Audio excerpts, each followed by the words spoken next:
So I'm out running errands today, and I had a bit of a humorous thought while I was on the road, and I thought I might share it with you. So there's a story in the book of John, I think it's chapter 20, where Jesus is talking to Peter, and Peter turns around and looks at John, and he asks Jesus, what's going to happen to this guy? And John being John, he's referring to himself as some other guy. But Jesus flippantly says, if it's my will that he should remain until I return, what's it to you? You follow me. But the verse after that says, there was a rumor that went around among the disciples that this disciple wouldn't die, that John wouldn't die. I mean, just think about this for a second. All those times after that discussion when John would walk into the room and one of the disciples would jokingly jab at him and go, hey John, how's life? Or, I bet your feet are just killing you today, or something like that. Just guys being guys, jabbing at each other. And then imagine getting a letter from one of your friends at one of the other churches later that says John was scheduled to be executed. And we know from church history that they tried to boil him in oil, which not a great way to go. You don't really want to die deep fried.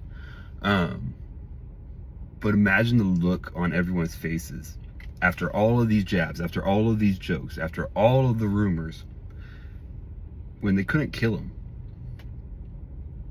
I mean, just just think about that for a second. You've been joking with this guy for years now. Like, remember, John is the only one that was not martyred for his faith. They tried, but he wouldn't die, so they exiled him. That's why he was on Patmos. That's why he got the book of Revelation. But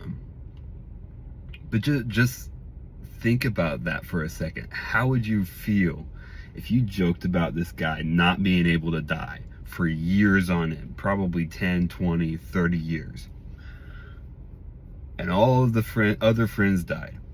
And these rumors are probably still sticking around because, I mean, he's still sticking around.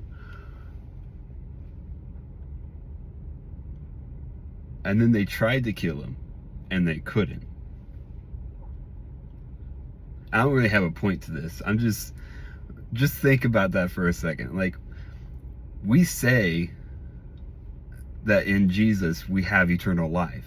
We say that, well, Jesus said in John chapter 6 that if you eat my flesh and drink my blood, you will not die. He said it at least 3 times in 3 different ways. So do we believe it?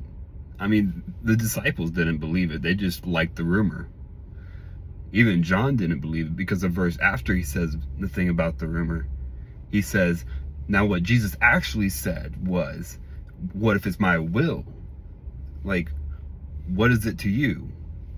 He's clarifying that Jesus was being flippant about it. But if even the man that was hard to kill doesn't believe that he's going to live forever, what would happen if we did? What would happen if we took things seriously? What would we actually do? How would you live if Jesus said that about you? Like, would you be scared to walk down a back alley? Would you be scared if you were sitting at dinner one day and the mob broke in and started shooting the place up? Would you be scared because Jesus said you weren't going to die? So what is it to you? Just food for thought for today. But anyways, enjoy.